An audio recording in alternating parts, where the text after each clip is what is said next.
And Kathy, after she has dried off, she finds the air warm. But Helen has just come from the steam room, and she thinks the air is cold. The words hot and cold are relative. They are used to compare one thing to another. As the girls gossip together, Kathy gets warmer. Heat from the air passes to her body and warms her. But Helen gets cooler. Heat passes from her body to the air.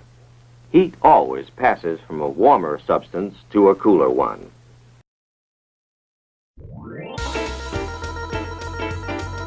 Welcome to Did You Know, the ESCO HVAC Show. We will see you in about 45 seconds or so. Make sure that you are subscribing to our channels, our LinkedIn, YouTube, Facebook. Turn on notifications, and we are very excited to be here with you. It's almost time, about 30 more seconds. Make sure to grab your notebook and pen so you can jot down notes along the way, because at the end of the show, you could have an opportunity to ask our guests questions so we can dive a little deeper into these topics. And here we go. Welcome to Did You Know, the ESCO HVAC Show.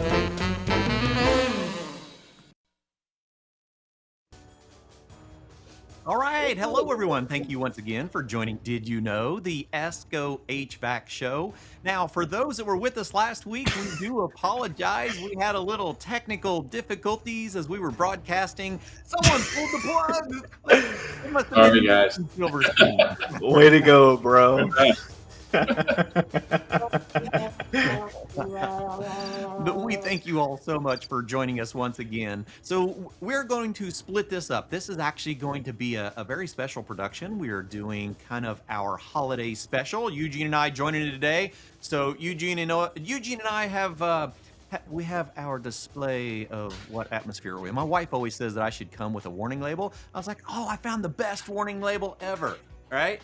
So look at that. Oh, you wore your nice one. I'm the nice guy today. Eugene, Eugene, the naughty guy. But you know what? Depending on how that conversation goes, we could, oh, that's cool. oh, I'll be the nice one.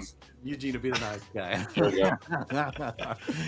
go. So we thank you all for joining us. We really do have a good time talking about HVAC and refrigeration, building sciences, and we try to bring the fun into these things that may not always be the funnest topics to sit in class with, right? And we try to bring new techniques to our educators to be able to present things in new delivery methods. And so that's what we're here today to do, is we're here to continue conversations and talk about our industry. Make sure to let us know where you're joining us from. I'm here just outside of Indianapolis in Brownsburg, Indiana. Eugene, where are you at these days? I am in West Palm Beach, Florida. And Mike Conrad. Wearing a sweater. I'm jealous of you, Eugene. I'm in Denver, Colorado. All right. But we're actually having some nice weather here, so it's not too cold. Yeah, same way. It's actually like 50 or so here, so pretty nice. All right, well, we still got a few slides left from last week, so we're going to jump right in and continue our conversations with reclamation and evacuation with A2L and A3 refrigerants. So let's pick off where we were at, Mike. Yeah, so last time we were talking about diagnosing a successful evacuation. So what I was getting into was the importance of understanding that just because you have the same system manufacturer, you can have different decay tests. And so as a technician, you have to be reading the manuals and understanding what the specifications require. And so an example of this is I have two systems on the screen here, both by Goodman Amana, and one is a 1 and 2 stage unit and the other is an inverter compressor unit. The 1 and 2 stage is asking for 250 microns or less, whereas the other one is asking for 500. Some of these bigger systems can be, 1,000, a couple thousand, and the decay test length can be anywhere from 5, 10 minutes, 20 minutes, a day. I mean, it's all over the place. And so it's really important that you guys read what the system specifications are. And then, so what I have here on the screen is this concept of leak rate. So there are some people out there on the internet that are saying that you can use this formula called leak rate to kind of cheat the decay test. So if you have, a 10-minute decay test, they're saying you can get it done in a couple minutes by doing this formula. So what I want to talk about today is why you shouldn't do that, and you should do the full decay test. So for example, we have the one unit that is asking for 250 microns or less. So using that formula is asking for us to get to a target decay of 1,000 microns in a 10-minute period. So we're going to take the 250 microns and we're going to subtract that by 1,000. So 1,000 minus 250, and that's going to get us to 750 microns. So then we're going to take 750 microns and divide that by 10, and you get a leak rate of 75 microns a minute. So by using that formula, if I'm on minute 1 and I'm holding 300 microns, man, I'm looking good. And then on minute 2, I have a little bit of a bump and I go to 350. Well, according to that formula, I should be good. Well, guess what? Minute 3, outgassing. Okay, so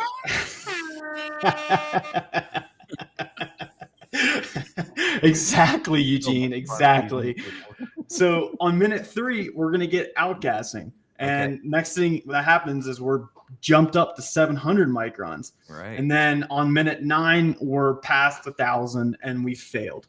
So, never rely on the leak rate alone. Always perform your full decay test.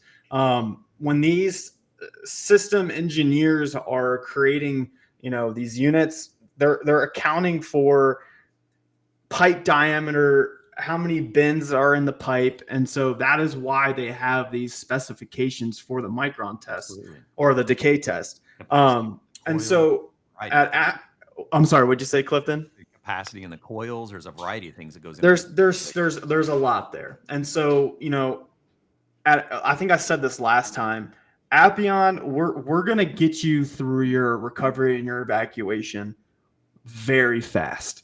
But when we get to the decay test, make sure you do the full decay test and don't cheat the system, because this is really important for not only system performance, but system longevity.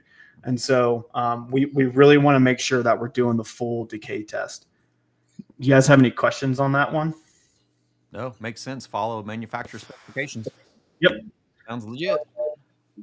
Let me see here. Losing control of my slides. All right. If it's your signal, give it just a second.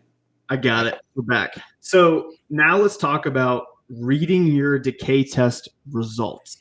So the rate of rise is going to indicate 4 different results. We have acceptable rise, incomplete degassing and dehydration. We have contaminants, and we have system leak. So let's take a look at what this looks like on a graph. Yeah. So this dotted line you see is probably going to represent, let's just call it 500 microns. Okay.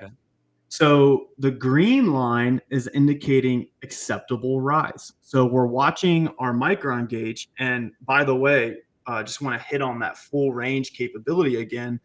When you have a digital vacuum gauge or full range vacuum gauge, you can see everything that I'm talking about in real time and get immediate feedback. So with the acceptable rise line, we're seeing it not go past that hashed line. And so that's saying, okay, we're good to go. We passed our decay test. Then you have the orange line that is going just over the hash line and kind of tapering out. No big deal. That's all that's indicating to us is we just have an incomplete degassing or dehydration phase. So we're just going to continue our evacuation.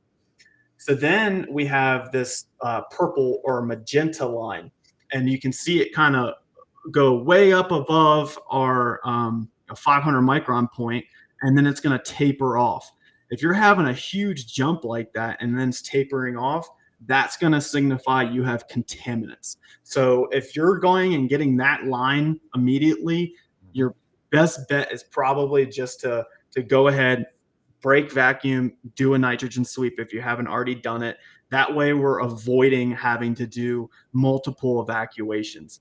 Then the last line is going to be our leak line. Right. So leaks can vary.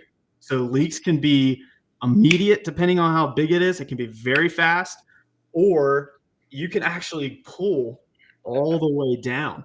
And then when you go to isolate, it's such a small leak that you're still going to go all the way back to atmosphere. So it just depends upon how big your leak is.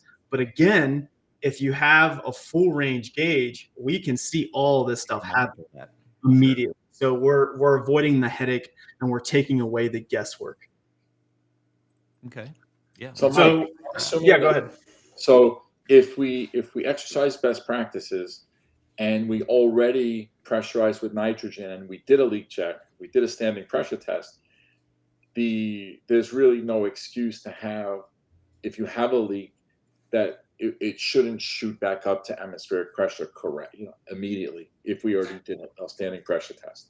Yeah, So, and yeah. so and also, go ahead. So yeah, I'm sorry.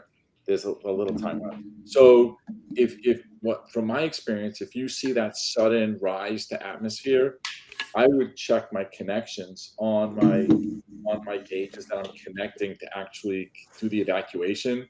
Because if you did your standing pressure test and you held, and now all of a sudden you're losing vacuum that fast, check the connections you just made to evacuate the system. I was just gonna say the same thing. It happens to all of us. Even the gaskets, and these connections on your vacuum pump. If you're missing one of those gaskets, I mean, you can still pull down to 2,000 microns, and then you'll be going, why can't I pull down anymore? So, I mean, it's those little things, but we all fall victim to it. But, I always say slow is smooth is fast. So, as you're prepping for your job, take the time to do the functions test of all your equipment. Take the time to just check everything, because you took that time, you're not going to be fast in the end. So slow is smooth is fast. So let's get into a little bit of some evacuation tech tips. So those of you who are using valve core removal tools or have any sort of tool or device with a ball valve in it, those ball valves can seal really well. And so what happens is air molecules get trapped into the corners of that ball valve. And so when you go to blank off for your isolation test, you may see your micron gauge jump a few points. Yeah. And that is because you're freeing up those air molecules that got trapped in the corners of the ball valve. So to help mitigate that from happening, what you can do is, let's just say we have a target micron level of 500. As we are approaching our target micron level, crack the valve core tool handle at a 45-degree angle. Right. And then as we pretty much get to 500, start wiggling that handle. And that is going to help free up those trapped air molecules. And awesome. We have that little Shaq GIF there to help kind of remember to do your wiggle. Do the wiggle. All right. Yeah. And then, great one. Yeah, and then some other tech tips here. So breaking a vacuum with a charge. So again, always understand the system manufacturer's requirements, as procedures can vary from manufacturer to manufacturer. Sure. Do not install Schrader valves when a system is in a vacuum. You must apply a positive pressure to the system before installing the Schrader valves, and do not remove the vacuum gauge when a system is in a vacuum. And then isolate vacuum gauges from refrigerant flow before breaking a vacuum. So just some other tech tips there. Yeah, now let's get into data logging. Mm-hmm. So we are living in an age now where technology is advancing every single day, right? So, it's most OEMs or, system manufacturers, they're going to start requiring more and more data from the technician as we advance with tool technology. Yeah, So you have things like Bluetooth devices. And so, you have like the Appion Central app where you can connect your gauges and you get a report essentially on the app. So you can data log everything that you're doing. So, for example, let's just say I'm doing an evacuation and I have my gauges connected to the app. I'm creating a PDF report that I can either send to my supervisor. So for the supervisors that are listening out there, let's just say you have a technician that's taking a long time on a job site that shouldn't take too long, or you're just genuinely curious about what's going on the job site. You can export a PDF and the technician can send it immediately to the supervisor and he can look at it remotely. Or let's just say you have a compressor that went out and not your fault at all. That's just the nature of the game. And you go to an OEM and they start giving you a hard time and they're asking you questions, asking you if you did your job correctly. Now with this information, you can just submit that PDF right to the manufacturer and say, "Hey, give me my compressor." So, this stuff is awesome. You can take screenshots of it, but if you take screenshots of your reports, just make sure that you're including all the information that's necessary in there. But yeah, so data logging is huge. Check out the Appion Central app if you haven't already done so. It's an awesome app. We've got plenty of great information on there. And that's pretty much all I got, guys. Okay. Well, we were so close last time. I know. We really appreciate you coming back and hanging out with us and diving deeper into this. Are there any questions out in the community before we move on to Eugene's unveiling the secret codes of refrigerant identification? All right. Looks like we don't. I have a QR code on the screen. Scan that QR code. That's going to take you to our social media link tree. You can find everything that I just talked about on our fast evacuation series on YouTube. We have more coming as far as recovery goes. And follow us on social media. I think I mentioned it last time on Instagram. We have Tech Tip Tuesdays and all sorts of good information. So, yeah, I appreciate you guys for having us on. All right. Thanks a lot, No Mike. worries. Thanks, Mike. Yep. Take care, guys. All right. We'll see you later, buddy. All right, Eugene Silberstein. Let's dive right in and get a little educated.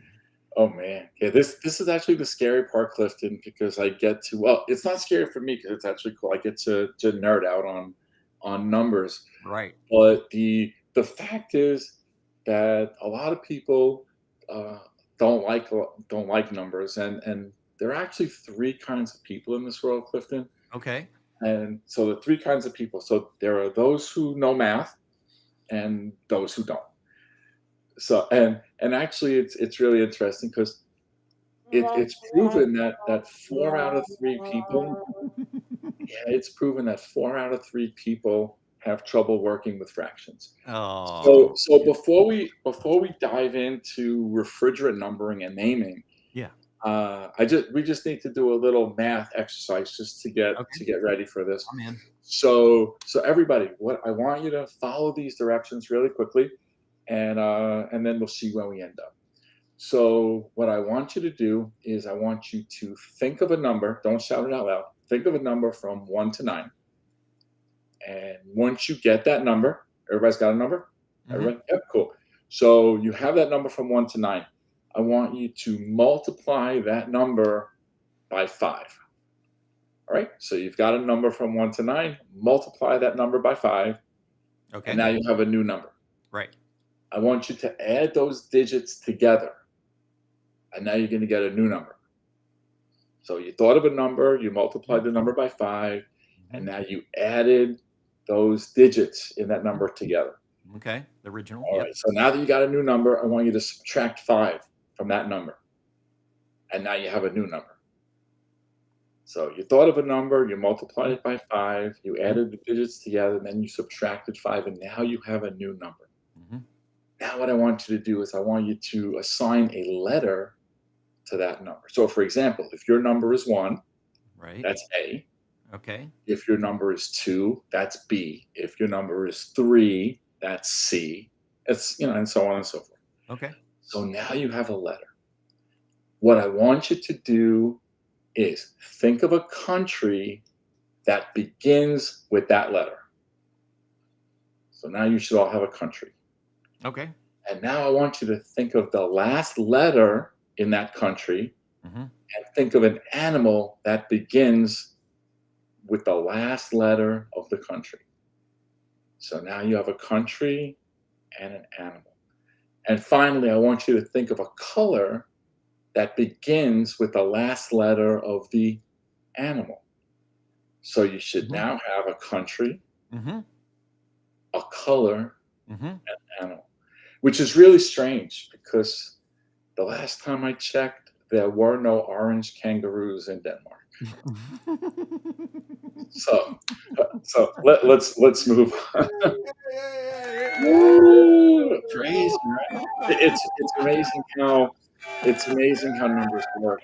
But Magic with numbers. yes, crazy. That is So I call this session refrigerant numbering and naming, everything you ever wanted to know and less, because a lot of this is really not going to make you a better technician, but it will help you answer a lot of questions that might arise when you're talking about refrigerant. So if you talk about a refrigerant, oh, what kind of refrigerant is that? Is that an HFC, a CFC, an HCFC? It's an HFO.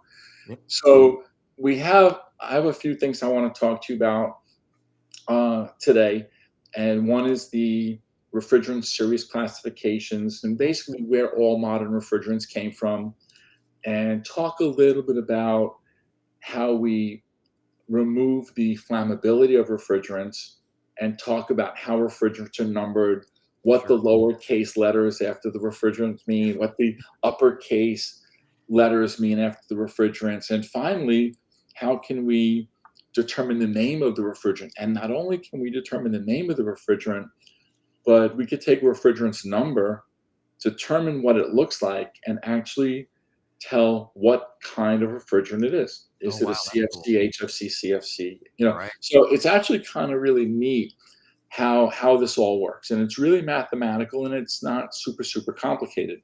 Okay. And we're going to spend some time today talking about some of these classifications. Our 00 series, those are our 2-digit refrigerants, our 11, our 12, 22, 32, those guys. We have the 100 series refrigerants. So those are refrigerants with 3 digits beginning in 1, like our 134A or 125.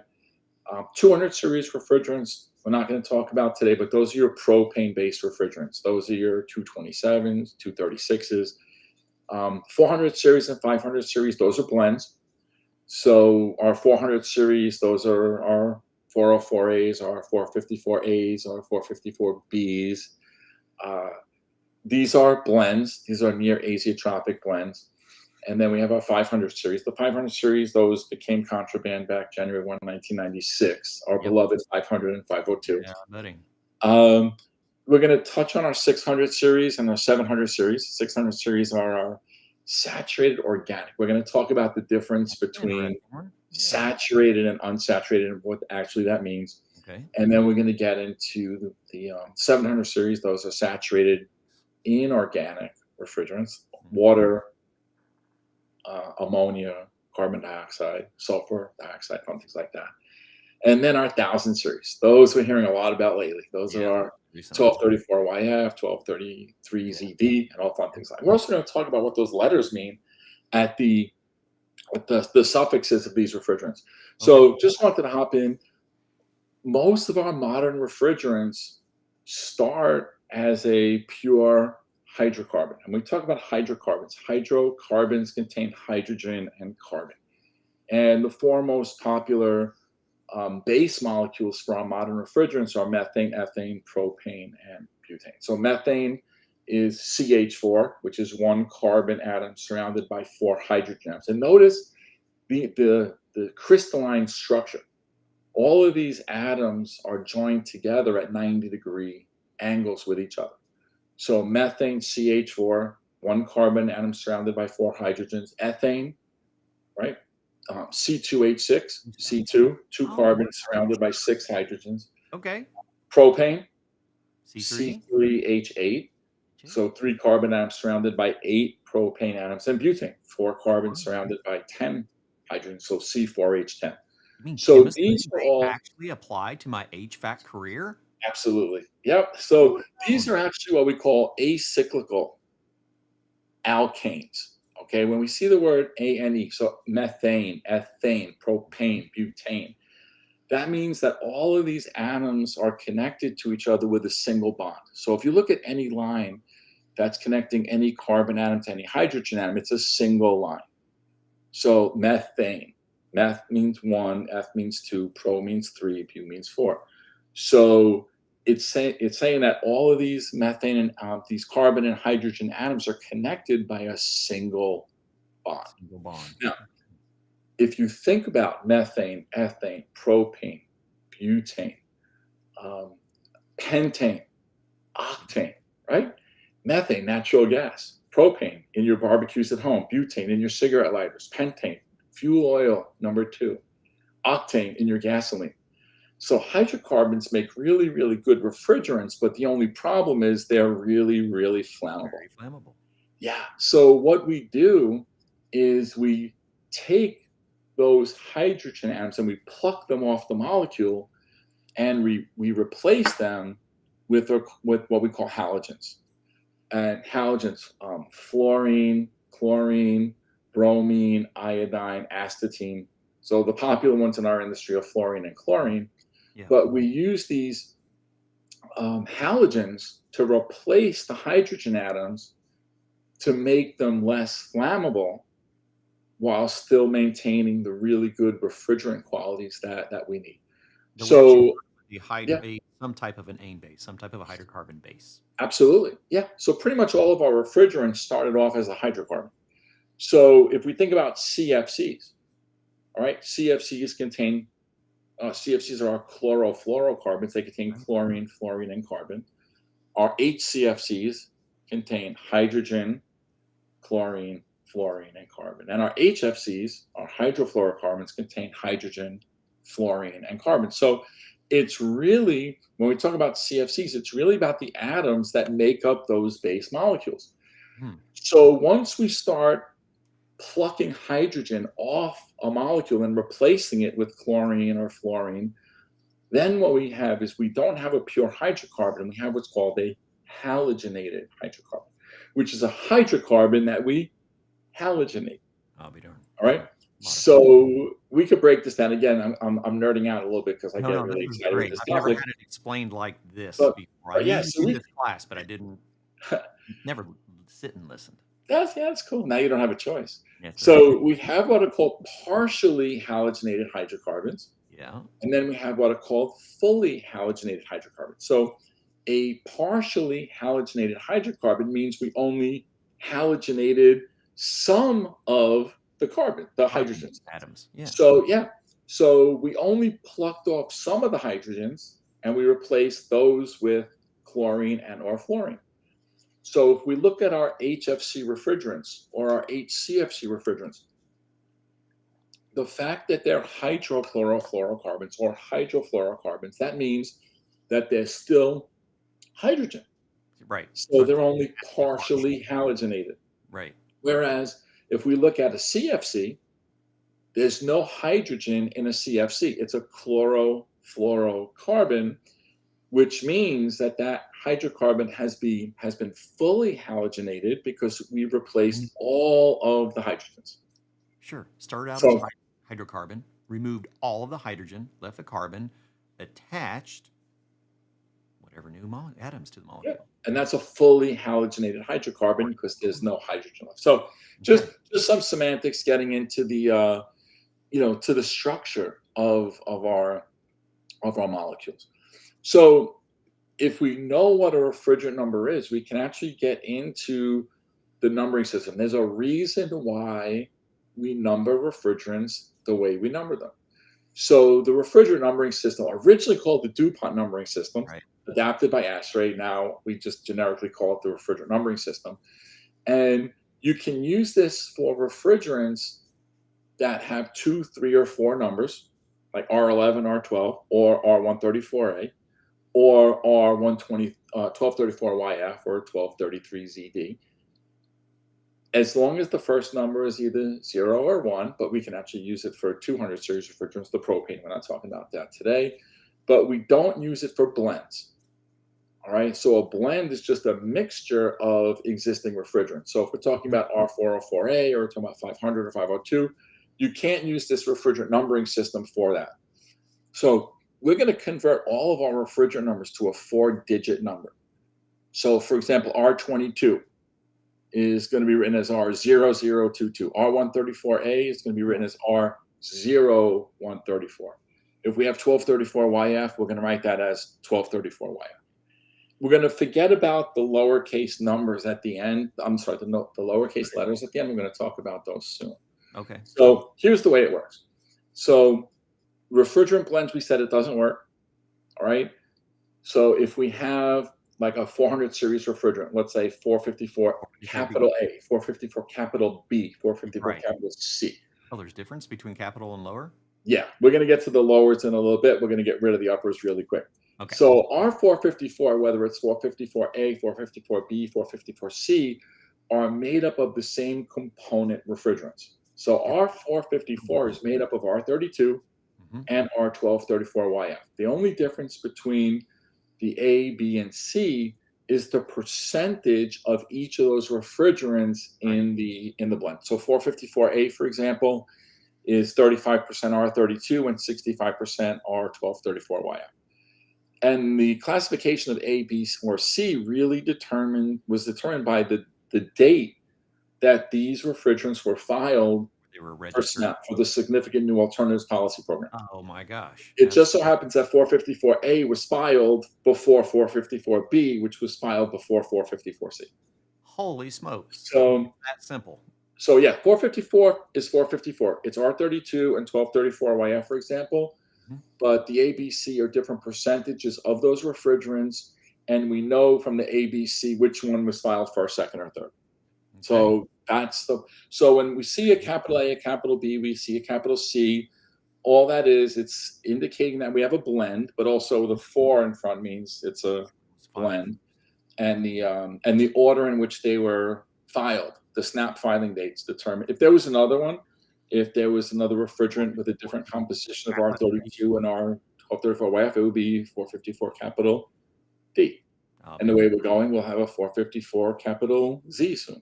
But yeah, so the capital letters as a suffix is just the percentage of the refrigerants in the mixture. Okay, so forgetting about the 400 series refrigerants, the 500 series refrigerants, we're looking at this DuPont numbering system, or the refrigerant numbering system, and the furthest number to the right tells us how many fluorine atoms are in a molecule of that refrigerant. So the number all the way on the right is telling us how many fluorine atoms are in a molecule of that refrigerant. The second number from the right represents one more than the number of hydrogen atoms. So whatever that number is, we have to subtract 1, and that tells us how many hydrogen atoms are in a molecule. The third number from the right is 1 less than the number of carbon atoms in the molecule. So whatever that third number from the right is, we add 1 to it, and that's how many that's how many carbon atoms. And then finally, the left number, the one all the way on the left, tells us the number of unsaturated or double bonds. All right. So it's telling us how many fluorine atoms there are, how many hydrogen atoms there are, how many carbon atoms there are. And our refrigerants are made up of 4 common elements: hydrogen, carbon, chlorine, and fluorine. We do not account for the chlorine in the refrigerant number.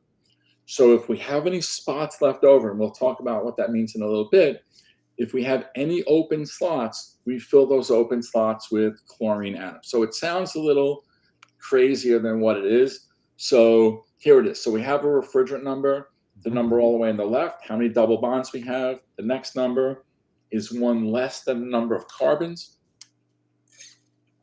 The next number to the right is the number of one more than the number of hydrogens. And the last number is the number of fluorine atoms. So let's take, for example, R22. All right, so we're going to write R22 as R0022. Yep. The number all the way on the right is 2. So there are 2 fluorine atoms. The second number from the right is 2. We subtract 1 from that. So that means we have 1 hydrogen atom. Okay. The number third from the right is a 0. So we add 1. Is 1 carbon. And the number to the left of that is 0. So there are no double bonds. So the way this looks is we know this 1 carbon atom. So the 1 carbon atom, if we look back at the earlier slides, that's a methane-based molecule. It's a methane molecule. So R22 started life as methane. And what we did, so methane is 1 carbon atom and 4 hydrogen atoms. Yep. And we plucked one of those hydrogen atoms off, and then we plucked another hydrogen atom off, and we placed those 2 with fluorine. We leave 1 hydrogen alone because it has 1 hydrogen, and we have an empty space. There's only 1 hydrogen atom and 2 fluorine atoms. We have 1 open space. So that open space gets filled with chlorine. So on the left, we have the base molecule of methane. And then on the right, we have what an R22 molecule looks like. And we're going to talk about how we name that a little bit later. But that is what an R22 molecule looks like, and we can get there from the, from the number. So, but it gets a little confusing. Oh, well, this number is 1 less than this. This number is 1 more than this. So if you see a 0, you add 1. That tells you how many carbon it is. You take this number, you subtract 1. So there is a refrigerant numbering trick.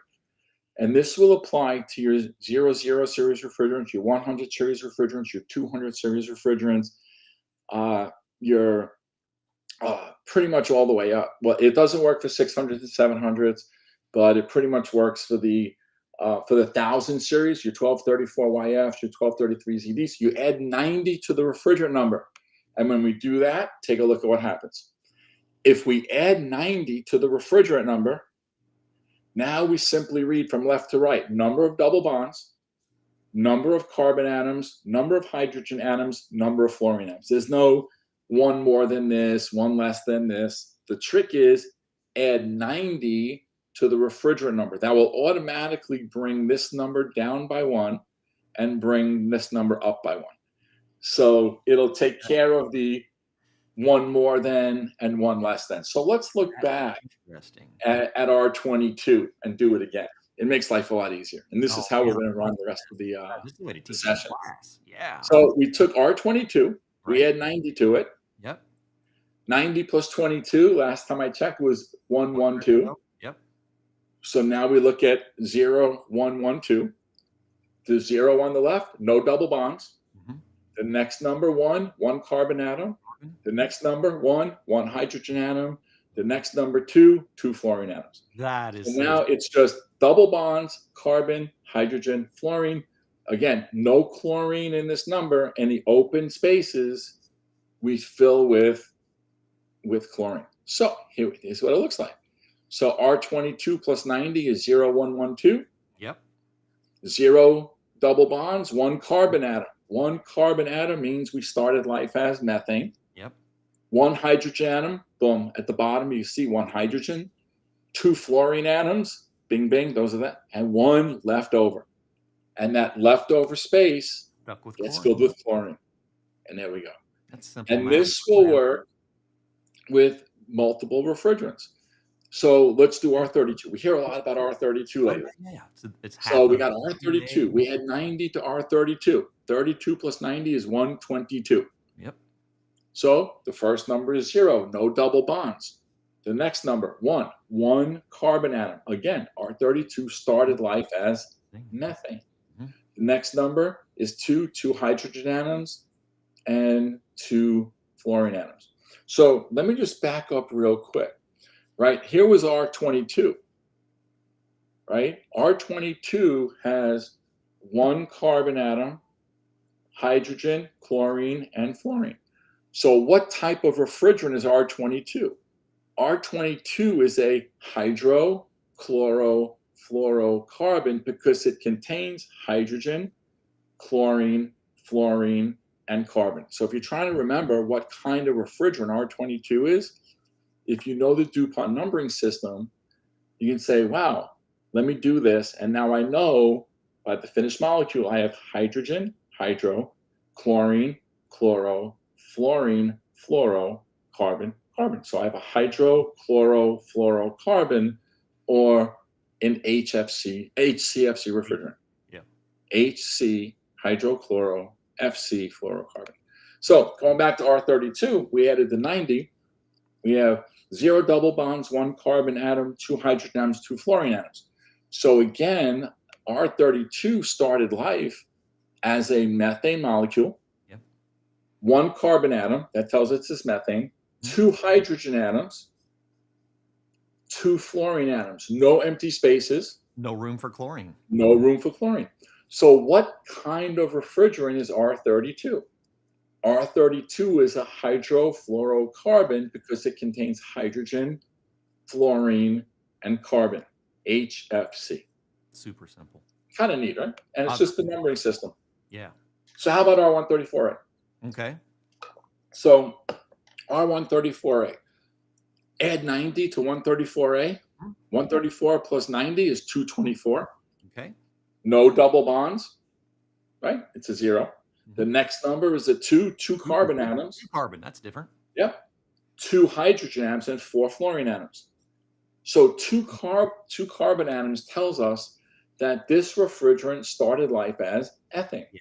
An ethane molecule is C2H6, 2 carbon atoms surrounded by 6 hydrogen atoms. So R134A, no double bonds because it's 0, 1, 3, 4, 8, 0, 2, 2, 4. 2 carbon atoms, 2 hydrogen atoms, and 4 fluorine atoms. So again, R134A is an HFC refrigerant, hydrofluorocarbon.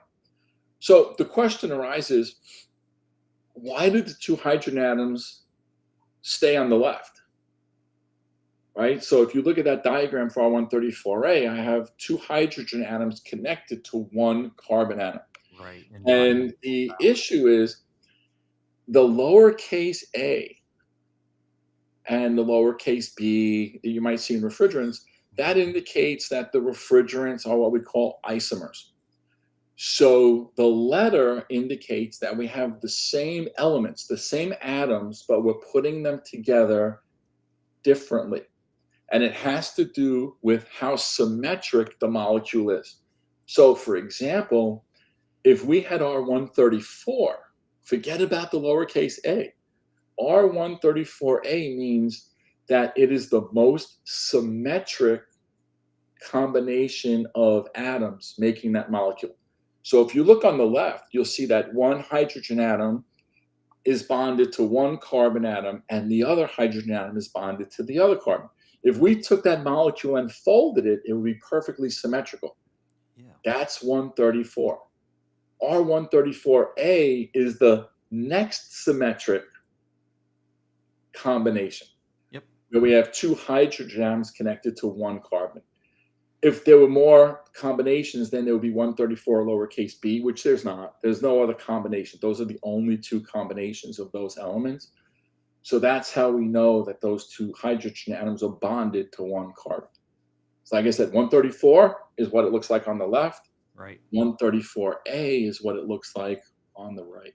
Same amount of atoms in each molecule, but the arrangement dictates. Absolutely. That's all it is. So isomer, I always equate isomers to like cousins. Yep. You know, they're cousins. They're related. Yep. So it's just the order in which the atoms are connected to the base carbon atoms. So when you see a lowercase a, lowercase b, that means that it's the same ingredients put together differently. So for example, sometimes you'll see R410A, but the A is a lowercase a. Yeah. There's no such thing. That's It's correct. 410. 410 means it's a blend. It's a mixture of refrigerants. And that's the A. The A talks about how the percentage of each refrigerant in the blend. So when you see R410A, that's a typo. With the lowercase. Yeah, if you see R410A with a lowercase Yeah. a, Yeah. that's a mistake. That's a typo. Well, Because or that's saying you have a blended refrigerant that's an isomer. Can't be exactly. both. Or uneducated, because actually Jason corrected me on one of my first articles when I got here, and I went, wait, It happens a lot. Doesn't make you a bad person. I just didn't understand. Yeah, doesn't make you a bad person. A lot of people make that mistake. Yeah, that's part of not going to a formal program. You don't learn Well, all of these fundamentals. or you'll see R134A with a capital A. That's not possible. Because R134 is a single compound refrigerant, but Right. the uppercase letters indicate a blend. So kind of interesting. That's awfully interesting. Yeah, I just wanted to throw that out. Yeah. Anyone So, else out there? Anyone's brain in the community smoking like mine? If so, let us know.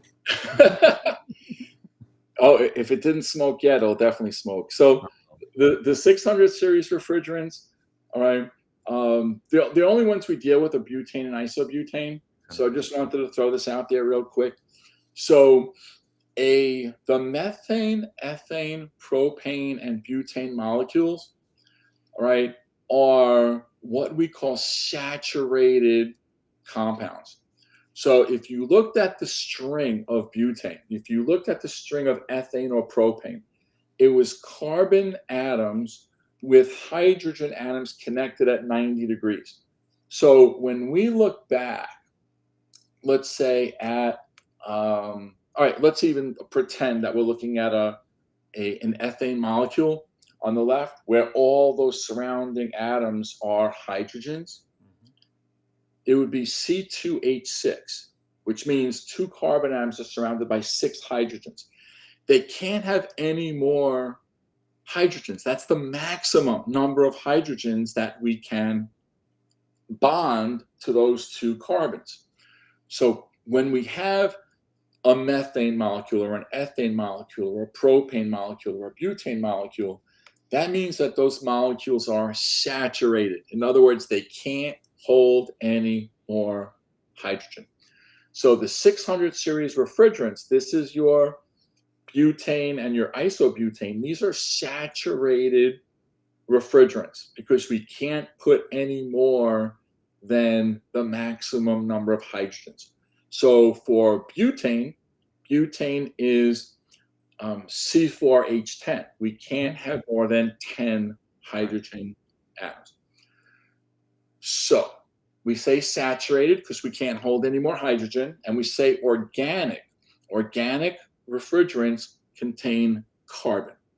Butane is a hydrocarbon. So we have organic refrigerants and we have inorganic refrigerants. There are some exceptions. We'll talk about that later. So 600 series refrigerants start with the number 6. The second digit is a 0 if it's a hydrocarbon compound, like butane, hydrocarbon. If that second digit is a 1, that molecule contains oxygen. If the second digit is a 2, they contain sulfur. If the second digit is a 3, it contains nitrogen.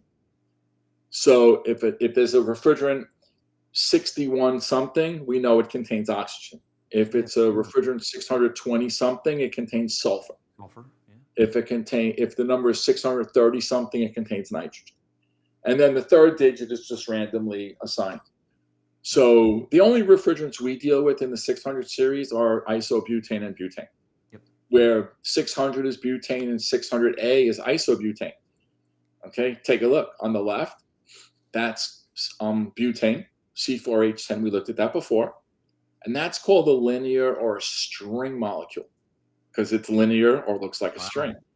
Whereas isobutane, when we see 600A, which is what we use in a lot of our refrigerants, that's a branch molecule. So if you see how the 4 carbons are connected, it forms a Y. And then to each of those carbon atoms are connected 4 other atoms.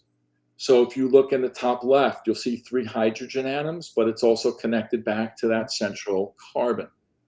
the central carbon is connected to 3 carbon atoms, but it's also connected to a lone hydrogen. So if you count, both of these molecules are C4H10, but they just put them together differently. Yeah. So these refrigerants, butane and isobutane, are isomers of each other. Which is why we couldn't use that classification for the refrigerant. We actually would have to go from like our actual name, our 600-600A, to distinguish the formulation. And the thermal properties of butane and isobutane are similar. They do vary a little bit. But if you notice, each one is C4H10. They both have 4 carbons and they both have 10 hydrogens. We just put them together differently. So that's pretty much all that's going on. Wow. 700 series refrigerants, the numbering system for this is a little differently, but it's really, really cool. All right. Because the 700 series, these are saturated, just like the 600 series, but these are inorganic refrigerants. So inorganic refrigerants do not contain carbon, but there is an exception, carbon dioxide. CO2 is a 700 series refrigerant, is considered inorganic, but it does contain carbon. Here's the neat thing about the 700 series refrigerants. 700 series refrigerants start with the number 7. Ooh, magic. Ooh. The next numbers that follow the 7 are the molecular weight of the molecule. Really? So not going to get too deep into it, but water, okay? Water is H2O. Yep. So water is made up of 2 hydrogen atoms and 1 oxygen atom. Yep. The weight of a hydrogen atom is 1 atomic mass unit, which is a unit of mass at the atomic level. And the weight of an oxygen atom is 16 atomic mass units. So if you add the 2 atomic mass units for the 2 hydrogens and 16 atomic mass units for the oxygen, you get 1 + 1 + 16, which is 18. And the refrigerant number for water is R718. That is crazy. What And do if do you that with the inorganics? it's kind of weird. So ammonia, NH3, right? The weight of a nitrogen atom is 14 atomic mass units. 3 hydrogens. 1 + 1 + 1 + 14 is 17. And the refrigerant number for ammonia is R717. I'll be darned. So CO2, for example, 1 carbon, 2 oxygen. A carbon atom weighs 12 atomic mass units. Oxygen weighs 16. 2 oxygens, 16 + 16 + 12, 44. R744. Kind of neat. That's crazy. So just throwing that out, but that's where the numbers came from. So they deserve to live somewhere. Yeah. And the 1000 series refrigerants, this also works with the original numbering system I showed you earlier. I'm wondering. Right? 90. Only these refrigerants, right? These refrigerants have a 1 in front, which means that there is a double bond. Right. So instead of the ane, methane, ethane, propane, butane, it's propene, ENE. So the ENE extension means that there is a double bond. And because there's a double bond, we can't link 8 hydrogen atoms to these 3 base carbon atoms. So now that 1000 series refrigerant are called unsaturated molecules because they're not holding all the hydrogen that they can hold. So when we talk about 1000 series refrigerant, our 1233ZD, 1234ZE, these are unsaturated molecules because 2 of the carbon atoms are sharing a double bond. In our industry, however, we use the term olefin. We say, oh, it's an HFO. Right. Or we use alkene, and we interchange these. And I'm going to talk a little bit about that in a second. I have myself. So this and these refrigerants can contain hydrogen, carbon, fluorine, and yes, they can contain chlorine. Now check this out. HFO refrigerants that we use have a 0 ODP and a very low global warming potential. But how can they possibly contain chlorine? Well, they can. It's because these refrigerants are unsaturated their life in the atmosphere is very, very short. So even though they can contain chlorine, Right. they don't exist in the atmosphere long enough to do any damage Ozone depletion. to ozone. So this might really ruffle some feathers because, how can it have a 0 ODP if it contains chlorine? And that's the double bond. That's the ENE. So this is where it gets really, really crazy. So on the left, you have propane, C3H8. Propane has 8 hydrogen atoms bonded to those 3 carbon atoms, and hence it is saturated. Can't hold any more hydrogen.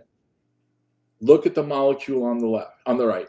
That's propene. The ene, E-N-E, refers to that double bond. Notice those 2 left-hand carbons, there's a double bond.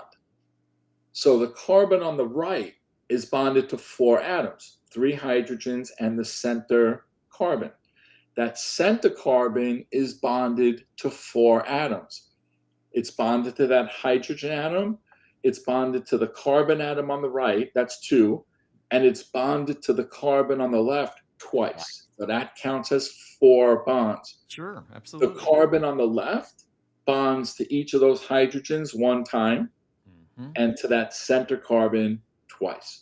So propane, C3H8, 3 carbons, 8 hydrogens, saturated. Propene on the right, C3H6. It's only bonding 6 hydrogens, so it's unsaturated. It's not grabbing and holding on to the maximum number of hydrogen atoms. So the sponge has a little bit of room in it, but it's that extra bond between the 2 carbons that's taking care of it. So in our industry, we tend to use the words olefins and alkenes interchangeably.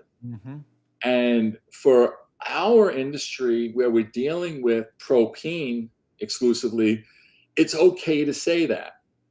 But an olefin, generally speaking, is a substance that when it reacts with vapor chlorine creates an oily substance. So there are a lot of other bonds, there are a lot of other molecules that do that. That could be an olefin, but may not be an alkene. Yes. So all alkenes are olefins, right? If you look at that red circle, that represents alkenes. All alkenes are olefins, but all olefins are not alkenes. So you can have an olefin that's an acyclic alkene, that's a cyclic alkene, that's a polyene. A polyene has more than 1 double bond, all right? An alkadene has 2 double bonds. In the same An alkatriene has 3 double bonds. So sense. there are a lot of other elements that fall under the umbrella of olefins. How do you fit all this in your brain? That's why I have a PowerPoint presentation. Unfortunately, it does fit in there. Yeah, that's awesome. So here's the deal. So let's try the numbering system with 1234YF. Okay. All right. So 1234 plus 90 is 1324. Right? 1324. The first number is a double bond. That tells us that's in a propene-based refrigerant. Yep. Because, we have 3 carbon atoms. Because we had 90 to 1234, we get 1324. 1 double bond, 3 carbons, 2 hydrogens, and 4 fluorines. That's where we go. 1324. 1 double bond, 3 carbons, 2 hydrogens, 4 fluorines. But where do the fluorines go? I was getting ready to ask that. I see. We don't know. Well, remember, we have 1234YF. What does the YF mean? The YF tells us where the hydrogens, fluorines, chlorines go. So the Y on the YF is our central carbon. That's the carbon in the middle. If that number is an X, the atom that gets connected to that central carbon is chlorine. If it's a Y, it gets fluorine. If it's a Z, it gets a hydrogen. So the Y in YF tells us that central carbon atom is connected, is bonded to a fluorine atom. See it? That's the central carbon. So There it goes. We have a fluorine. So that Y in the YF tells us that that central carbon is bonded to a fluorine. Now let's take a look at the methylene carbon. Methylene, ENE, double bonded carbon. That's the carbon on the left. If it's an A, both of those atoms connected to that carbon are chlorine. If it's a B, one's chlorine, one's fluorine. If it's a C, they're both fluorine. If it's a D, one is hydrogen, one is chlorine. If it's an E, one's a hydrogen, one's a fluorine. And if it's an F, they're both hydrogen. So we're just replacing the hydrogen with whatever that tells you. Except for an F, and it replaces it with itself. So because it's YF, the F is our methylene carbon. That's the double bonded carbon. Yep. And it tells us that it's hydrogen, hydrogen. All right. So those two hydrogens stay the same, which means we need 4 fluorines. Well, they can't go to the left, so they have to go to the right.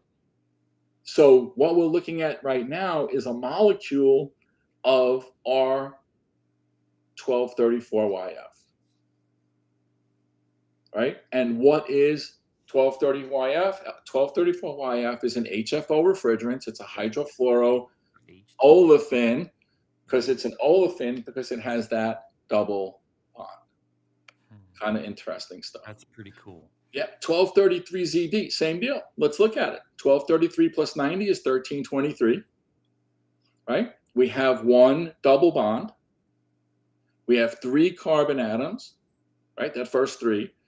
We have 2 hydrogen atoms and 3 fluorine atoms. So again, where do they go, right?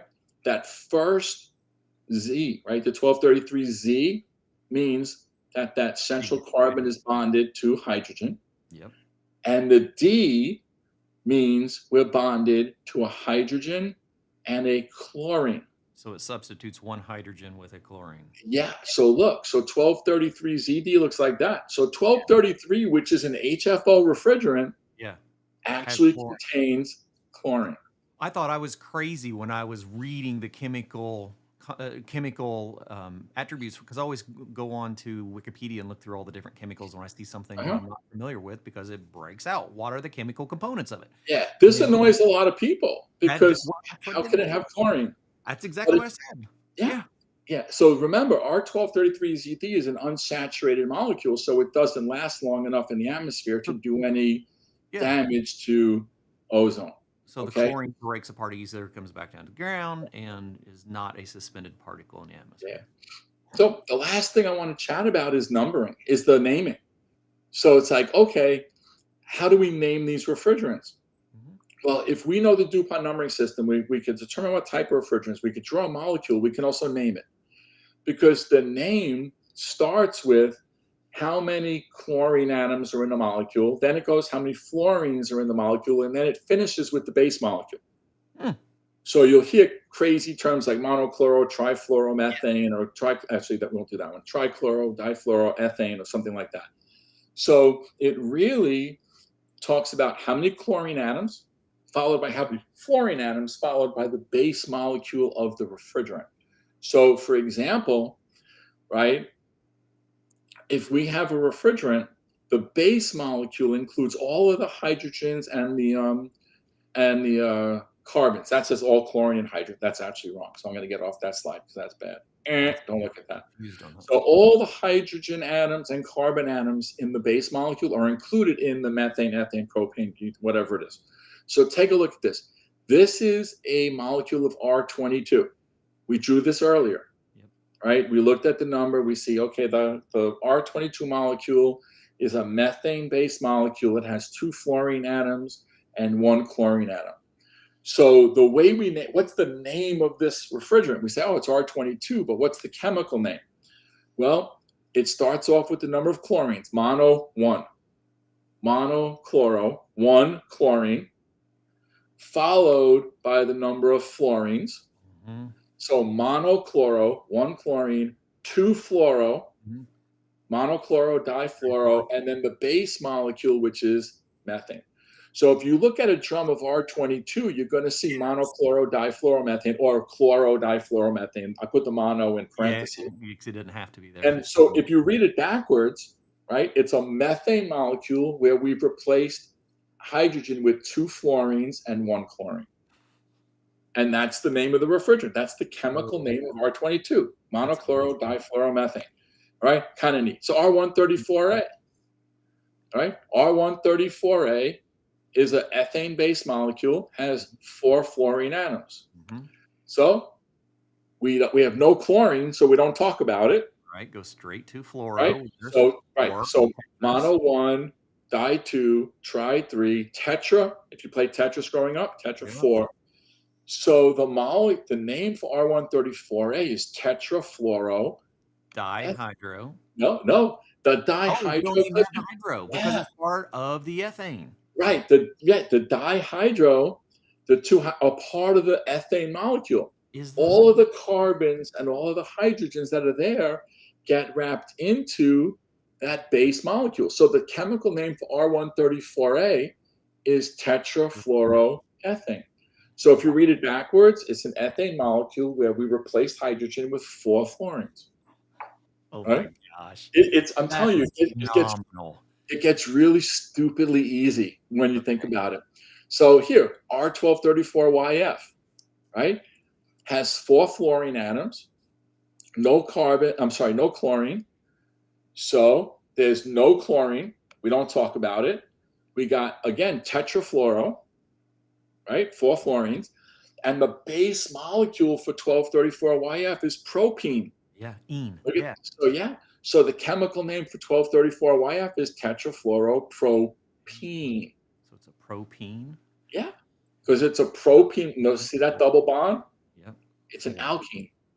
Yep. Right? So the chemical name, read it backwards, it's a propene molecule where we've replaced 4 hydrogens with fluorine.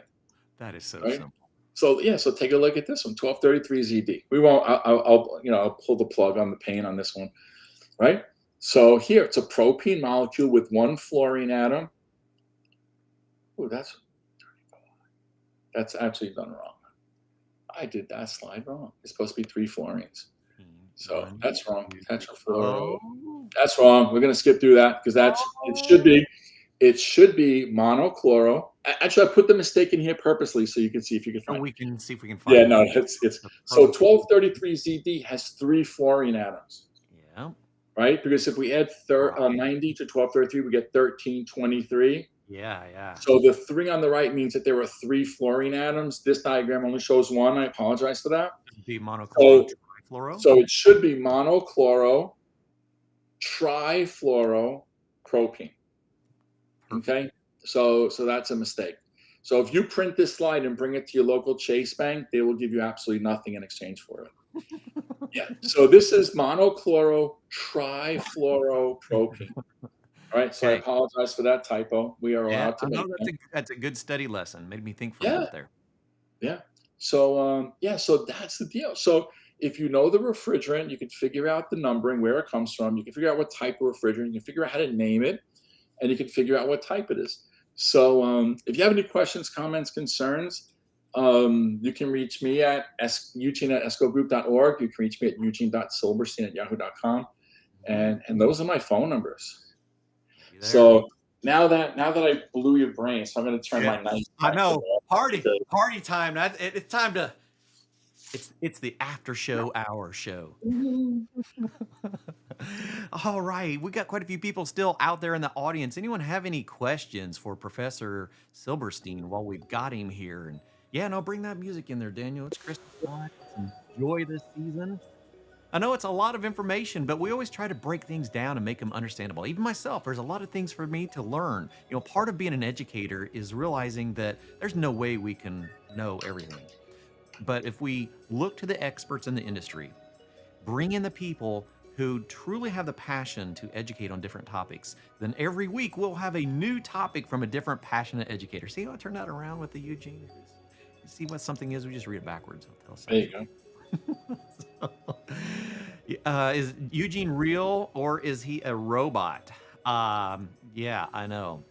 That is a very, very good question. Sam, I am a real robot. Real robot. I see Sam out there. Sam, you got a question? Go ahead and put it into the to the chat section for us, and we'll see what we can come up with. Thanks, Paul.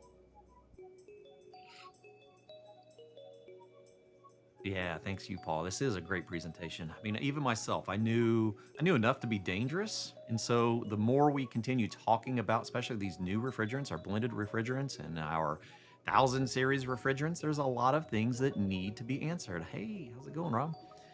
So, that's why we do this. We get better and better as we go forward. Thank you, David. Glad to have you here. Tom, thanks for joining us. All right. Well, this is our holiday special. And for whatever holiday you all enjoy in your household, we wish you a very merry.